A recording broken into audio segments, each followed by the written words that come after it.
છું કાંતિ ચૌધરી બ્લોગની ચેનલની અંદર આપનું હાર્દિક સ્વાગત છે મિત્રો। તો આજે આપણે શાળાની અંદર શાળા પ્રવેશોત્સવ છે અને ત્યાં કાર્યક્રમમાં એવો છે કે પેલો શાળાના બાળકોને પ્રવેશોત્સવ કરાવવાનો છે અને પછી વૃક્ષારોપણ કાર્યક્રમ છે।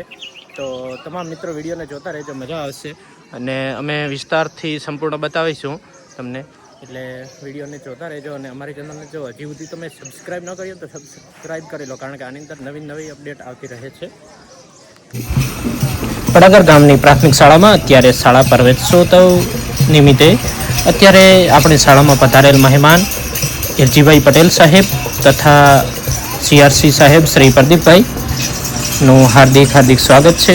જેમની અમો સવારથી રાહ જોઈ રહ્યા હતા તે મહેમાનો આવી ચૂક્યા છે, તો તમારું દિલથી અમો શાળા પરિવાર વતી હાર્દિક સ્વાગત કરીએ છીએ। આજે શરૂઆત થશે શાળામાં। વેલકમ સાહેબ, આવો, તમારું હાર્દિક સ્વાગત છે। સમગ્ર ગ્રામજનોનો ખૂબ ખૂબ આભાર કે તમે બહોળી સંખ્યામાં અત્યારે આવ્યા છો, અમારી શાળાની શોભા વધારી છે। નમસ્કાર, સુપ્રભાત, આપ સૌનું હાર્દિક સ્વાગત છે। એક નવી સવાર, એક નવી શરૂઆત, નવા સપના, નવો ઉમંગ, નવી વાત। મિત્રો, ગામની શાળા એટલે એક અહીં મંદિર છે જ્યાં આપણને વિદ્યા પ્રાપ્ત કરીએ છીએ અને એક બાળપણની શરૂઆત અને જીવન ઘડતરનો પાયો અહીંથી શરૂઆત થાય છે। પટેલ ઇન્સ્પેક્ટર નગરપાલિકા થરાદ સીઆર શ્રી પ્રદીપભાઈ સાહેબ આઈસીડી ગતની નવી કહાણી જાત બાળીને ખુદને દે છે ઉજ્જવળ પ્રકાશ, ધન્ય ધન્ય એ દીપને દિવ્ય જીવનમાં વાસ। કાર્યક્રમના શ્રી ગણેશ પ્રાર્થનાથી કરીશું।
Living life, every day, late at night, not okay.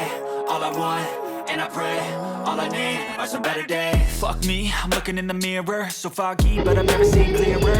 I don't really think anyone can save me, and honestly I'm not really sure I want saving. I like to be my own worst.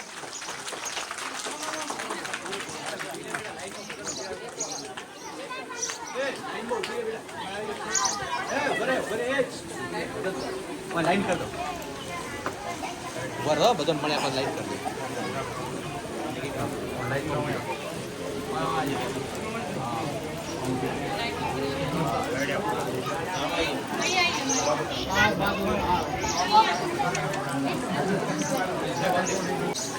Bharat માતા કી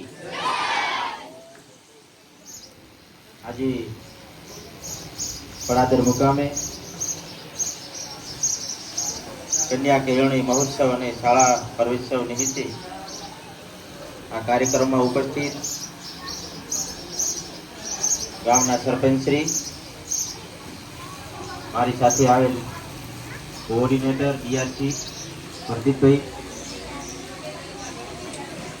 ઉપસ્થિત તમામ ગામના આગેવાનો, શાળાના આચાર્યશ્રી, ગણશાળી ટ્રસ્ટમાંથી ઉપસ્થિત રહેલ બેનશ્રી, આરોગ્ય વિભાગમાંથી ઉપસ્થિત બેન નીલમબેન, શાળાના શિક્ષકગણ, ઉપસ્થિત તમામ ગ્રામજનો અને જેમના માટે આપણે અહીંયા આજે ઉપસ્થિત થયા છીએ એવા આપણા ભારતનું ભવિષ્ય અને આપણા સૌના નાના ભૂલકાઓ, વિદ્યાર્થી ભાઈઓ અને બહેનો, શાળા પ્રવેશોત્સવ વર્ષો પહેલા જ્યારે અમે કદાચ કોલેજ કાળમાં આવી છે ત્યારથી આ શાળા પ્રવેશોત્સવ ત્યારના તત્કાલીન મુખ્યમંત્રી અને અત્યારે આપણા જે દેશના યશસ્વી વડાપ્રધાન છે માનનીય શ્રી નરેન્દ્ર મોદી સાહેબે આ શાળા પ્રવેશોત્સવની શરૂઆત કરવા. એનો ઉદ્દેશ્ય એ જ હતો કે એ સમયની અંદર આપણે કોઈને પણ 2-3 બાળકો હોય તો એના માતા પિતા એવું વિચારતા કે એકને ભણાવીએ અથવા 2ને ભણાવીએ, 1-2 ઘરે કામ કરશે. આવી પરિસ્થિતિ જોઈ અને ત્યારે મોદી સાહેબે એવો નિર્ણય લીધો કે ભાઈ દરેક શાળામાં જઈ પદાધિકારીઓ હોય કે અધિકારીઓ હોય ઘરે જઈને બાળકોને લાવી અને પ્રવેશ અપાવે. અને ખરેખર આ એક સારું કાર્ય હતું, જેને કારણે મેં ઘણી બધી શાળાઓમાં પ્રવેશ અપાવ્યો અને જોયું તો ગામના દરેક બાળકોનું શિક્ષણ અધૂરું નથી રહેતું. ડ્રોપ આઉટ રેશિયો ઘણી શાળાઓમાં 0 છે. એ પણ એક મહત્વની વાત છે.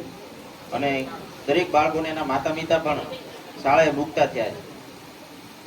મારી વિનંતી એ છે કે તમે બાળકોને પહેલા ધોરણમાં કે 8મા સુધી કે 10મા સુધી કે 12મા સુધી ભણાવી અને પૂર્ણ કરાવો છે, એ બહુ ખોટી વાત છે.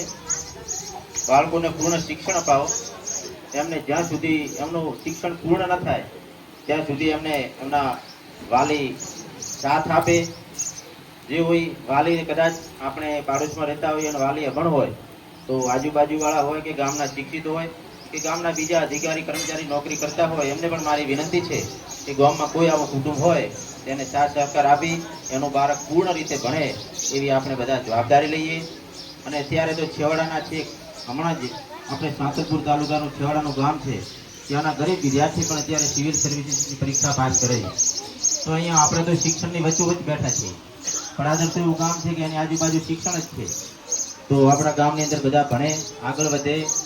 અને બાળકોને સાથે સાથે એ પણ દરેક વાલીઓને વિનંતી છે કે મોબાઈલનો જે વધારે પડતો આપણે ઉપયોગ કરાવીએ છીએ તે હવે ન કરાવે. કારણ કે અત્યારે એઆઈની ટેકનોલોજીને કારણે બાળકોનું મગજ રીલ જોવામાં ચડી જાય તો શિક્ષણમાં રહેશે નહીં. એટલે બાળકો ભલે એમને અમુક જરૂરિયાત પ્રમાણે તમે મોબાઈલ આપો, પણ આ રીલ જોવામાં કે ખોટા સમયે કે બાળક રડે છે અને આપણે થોડી વાર એને મોબાઈલ આપીએ ને આપણે આપણું કામ કરીએ, એવી જે માનસિકતા છે એ થોડી દૂર કરો. બસ એ જ ભારત માતા કી જય. વિજયભાઈ સાહેબ શ્રી, સીઆરસી સાહેબ, ગામના સરપંચ,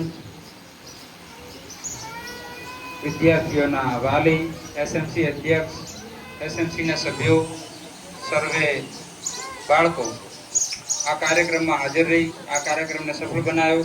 એ પ્રસંગ અનુરૂપ શાળા વતી હું તમામનો ખૂબ ખૂબ આભાર વ્યક્ત કરું છું. જય હિન્દ, જય ભારત. વૃક્ષારોપણ કાર્યક્રમ થયો.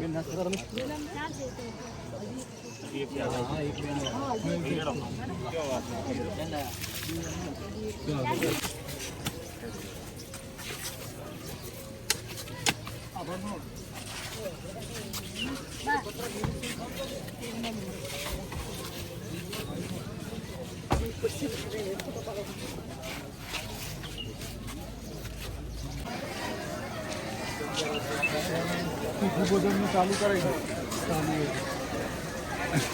મિત્રો આજે અમારે બાજુમાં એટલે કે ધ્રુવ મેડિકલ સ્ટોરની બાજુની અંદર એક અત્યારે નાસ્તા હાઉસ બાપજી નાસ્તા હાઉસ ચાલુ થઈ ગયું છે. ત્યારે મિત્રો ઓપનિંગ પ્રસંગે અમને ગોટા ખવડાવવામાં આવ્યા અને મોહને રમેશભાઈ હવે ખરાબ બપોરે ભૂખ લાગી એટલે પહોંચી ગયા હતા ઉદઘાટનની અંદર.